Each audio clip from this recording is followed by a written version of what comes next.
নমস্কাৰ আজি 5 মে আৰু এই মুহূৰ্তত অসমৰ লগতে দেশৰ বিভিন্ন প্ৰান্তৰ পৰা সন্ধিয়াৰ ভাগত আহি পৰিছে কেইবাটাও বিগ ব্ৰেকিং নিউজ দৰ্শকসকলে এই মুহূৰ্তত জনাব লৈছোঁ এটা ৰাজনীতি প্ৰেক্ষাপটৰ এটা ডাঙৰ খবৰ এটা বিগ পলিটিকেল আপডেট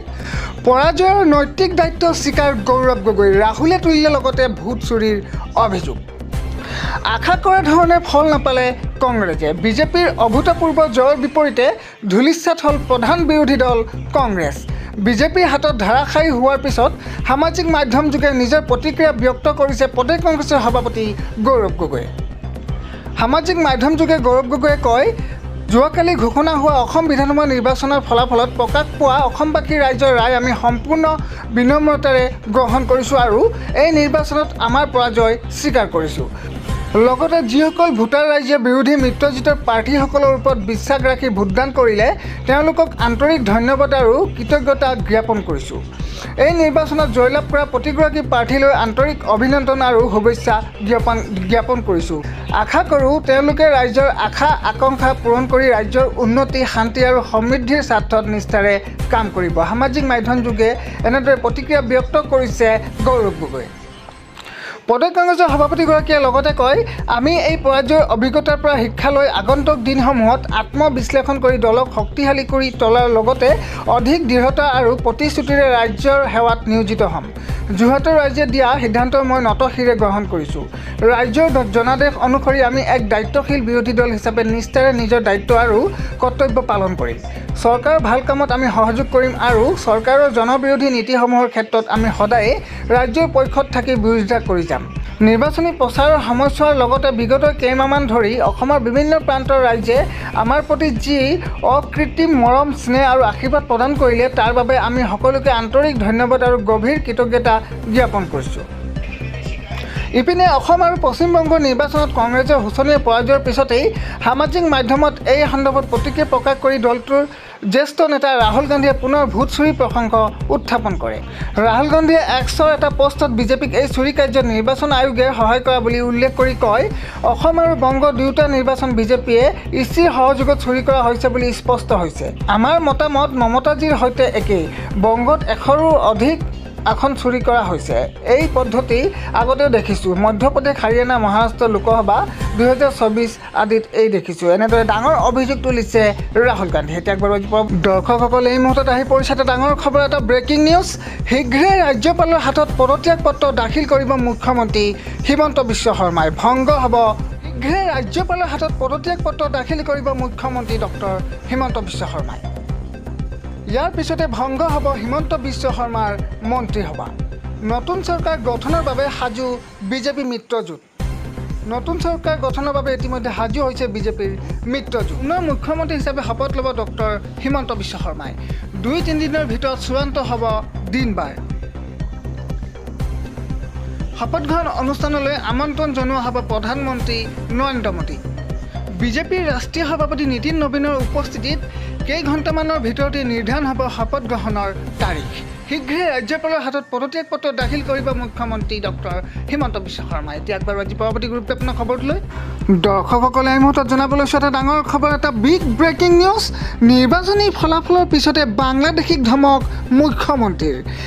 এটাকৈ অসমৰ পৰা খেদা হ'ব মিয়া বাংলাদেশী নিৰ্বাচনী ফলাফলৰ পিছতে মিয়া বাংলাদেশীক সকিয়নি মুখ্যমন্ত্ৰী হিমন্ত বিশ্ব শৰ্মাৰ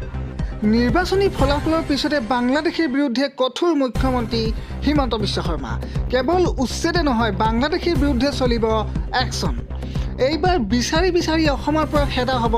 বাংলাদেশী নিৰ্বাচনৰ ফলাফলৰ পাছতে এনেদৰে বাংলাদেশীক সকিয়নি মুখ্যমন্ত্ৰী হিমন্ত বিশ্ব শৰ্মা পশ্চিমবংগত বিজেপিৰ জয়ে সহজ কৰি তুলিব বাংলাদেশী বিতৰণ অসমত নিষ্ঠা নাই অবৈধ মিয়া বাংলাদেশীৰ সকিয়নি মুখ্যমন্ত্ৰীৰ চৰকাৰ গঠন কৰিয়েই বাংলাদেশীৰ বিৰুদ্ধে চলিব বুলডোজাৰ পশ্চিমবংগত বিজেপিৰ জয় অসমৰ বাবে ইতিবাচক খবৰ দুয়ো ৰাজ্যত বাংলাদেশীৰ বিৰুদ্ধে জোৰদাৰ অভিযান চলোৱা হ'ব দৰ্শকসকলে এই মুহূৰ্তত পুনৰবাৰ জনাব লৈছে এটা ডাঙৰ খবৰ মোৰ গাড়ী চালকজন মুছলমান মই জয়ী হোৱাৰ বাবে আটাইতকৈ সুখী মুছলমান আৰু এনেদৰে মন্তব্য কৰিছে নিৰ্বাচনী ফলাফলৰ পাছত মুখ্যমন্ত্ৰী হিমন্ত বিশ্ব শৰ্মাই দৰ্শকসকল এই মুহূৰ্তত পুনৰবাৰ আহি পৰিছে এটা ডাঙৰ খবৰ এটা বিগ ব্ৰেকিং নিউজ নিৰ্বাচনৰ পাছতে ডিফুত বোমা বিস্ফোৰণ কংগ্ৰেছ প্ৰাৰ্থীক লক্ষ্য কৰি বোমা বিস্ফোৰণ নিৰ্বাচনী ফলাফলৰ মাজতে ভয়াৱহ বোমা বিস্ফোৰণ আৰু এই ভয়াৱহ বোমা বিস্ফোৰণৰ ঘটনা সংঘটিত হৈছে ডিফুত নিশা কঁপি উঠিল কংগ্ৰেছ পাৰ্টীৰ বাসগৃহ বোকাজানৰ কংগ্ৰেছ প্ৰাৰ্থী ৰতন ইংতিৰ বাসগৃহত বোমা বিস্ফোৰণ ছটাকৈ পেট্ৰল বোমা নিক্ষেপ কংগ্ৰেছ প্ৰাৰ্থীৰ বাসগৃহলৈ দুটা বোমা চৌহদৰ ভিতৰতে বিস্ফোৰণ কংগ্ৰেছ প্ৰাৰ্থীগৰাকীৰ ডিফুস্থিত বাসগৃহত এই ঘটনা সংঘটিত হয় সমগ্ৰ ঘটনাক লৈ তদন্ত আৰম্ভ কৰিছে আৰক্ষীয়ে নিৰ্বাচনী ফলাফলৰ মাজতে ভয়াৱহ বোমা বিস্ফোৰণৰ ঘটনা সংঘটিত হৈছে ডিফুত কংগ্ৰেছ প্ৰাৰ্থীৰ বাসগৃহলৈ বোমা নিক্ষেপ নিশা কঁপি উঠিল কংগ্ৰেছ প্ৰাৰ্থীৰ বাসগৃহ বোকাজানৰ কংগ্ৰেছ প্ৰাৰ্থীৰ ৰতন ইংতিৰ বাসগৃহত সংঘটিত হয় এই ঘটনা দৰ্শকসকলে এই মুহূৰ্তত ৰাষ্ট্ৰীয় ৰাজনীতি প্ৰেক্ষাপটৰ পৰা আহি পৰিছে এটা ডাঙৰ খবৰ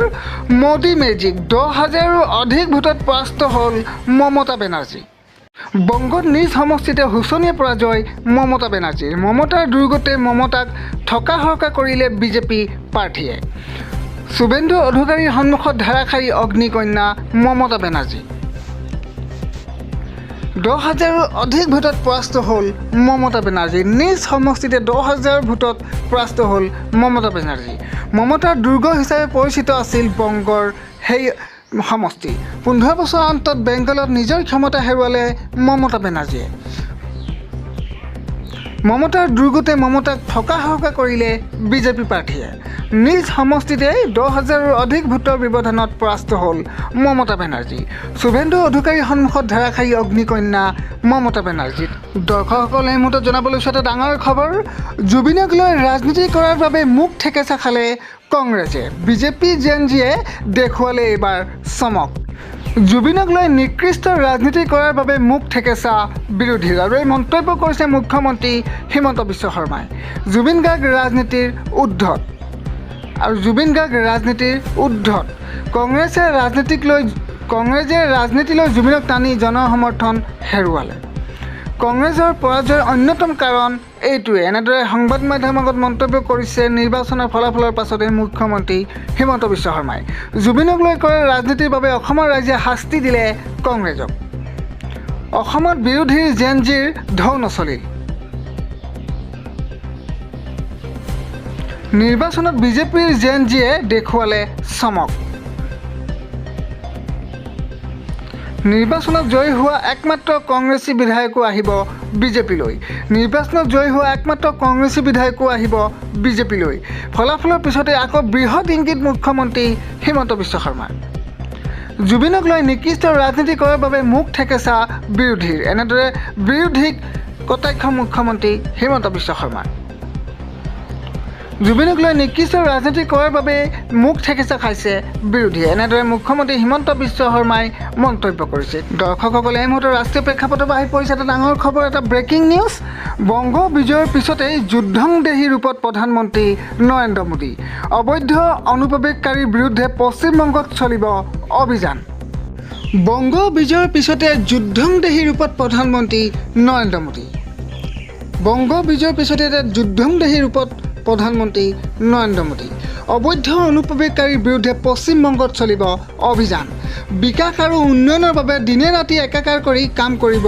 বিজেপিয়ে প্ৰথম কেবিনেটতে আয়ুষ্মান ভাৰতক লৈ ল'ব বৃহৎ পদক্ষেপ বংগৰ জনতাই বিজেপিক যি ৰায় দিলে তাৰ বাবে কৃতজ্ঞতা অবৈধ অনুপ্ৰৱেশকাৰী আৰু বেদখলকাৰীৰ বিৰুদ্ধে চলিব অভিযান দিল্লীৰ পৰা দেশবাসীক সম্বোধন কৰি এই মন্তব্য প্ৰধানমন্ত্ৰী নৰেন্দ্ৰ মোদীৰ অবৈধ বেদখলকাৰীৰ বিৰুদ্ধে চলিব অভিযান আৰু এই হুংকাৰ প্ৰধানমন্ত্ৰী দৰ্শকসকলে এই মুহূৰ্তত জনাবলৈ লৈছোঁ এটা ডাঙৰ খবৰ শিৱসাগৰত জয়লাভ কৰি কি ক'লে সংবাদ মাধ্যমৰ আগত অখিল গগৈ তেখেতৰ ভাষ্য আছে আমাৰ হাতত শুনোৱা হওক সাগৰ বিধানসভা সমষ্টিৰ পৰা শিৱসাগৰৰ ৰাইজে মোক বিধানসভালৈ জয় কৰি পঠিয়ালে তাৰ বাবে আনুষ্ঠানিকভাৱে মই শিৱসাগৰবাসী ৰাইজক ধন্যবাদ জ্ঞাপন কৰিছোঁ মই 2026 চনৰ বিধানসভা নিৰ্বাচনত 86,521টা ভোট লাভ কৰিছোঁ। 86,521টা ভোট লাভ কৰিছোঁ আৰু মোৰ নিকটতম প্ৰতিদ্বন্দ্বী ভাৰতীয় জনতা পাৰ্টীৰ কুশল দুৱৰীয়ে 69,249টা ভোট লাভ কৰিছে। 17,000তকৈ অধিক ভোটত মই জয়লাভ কৰিছোঁ আৰু সেইকাৰণে মই শিৱসাগৰবাসী ৰাইজক সকলোকে ধন্যবাদ, কৃতজ্ঞতা আৰু সেৱা আগবঢ়াইছোঁ। গোটেই উজনি অসমত বিৰোধী দলসমূহক এখনো আসন নিদিয়াৰ পাছত কেৱল শিৱসাগৰৰ ৰাইজে মোক এই নিৰ্বাচনত শিৱসাগৰ আসনখনত জয়ী কৰাৰ কাৰণে মই তেখেতসকলৰ ওচৰত কৃতজ্ঞ। তেখেতসকলে মোক যি ৰায় দিলে সেই ৰায় অনুসৰি মই অসম বিধানসভাত মোৰ ভূমিকা পালন কৰিম আৰু শিৱসাগৰৰ উন্নয়নৰ কাৰণে মই কাম কৰিম।